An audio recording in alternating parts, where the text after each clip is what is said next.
अंदर कर दे तो जीवन भर चक्की पीछे के पड़ी। पहले ई बतावा तो के बिहार पुलिस में भर्ती के कैलस? सरकार। अच्छा, ऊपर हाफ और नीचे पूरा साफ? मतलब पगलेट कहीं के।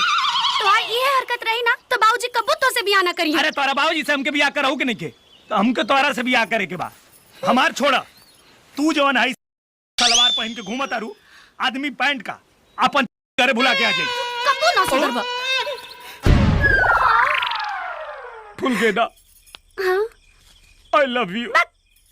अंग्रेजी में ना, भोजपुरी में बोला तब माने। अच्छा, भोजपुरी में? हाँ। तो ठीक से याद करा, हम तुम्हार पिछला जन्म के बता रहे, हम तुम्हारा से बहुत प्यार करीले। हमरा से?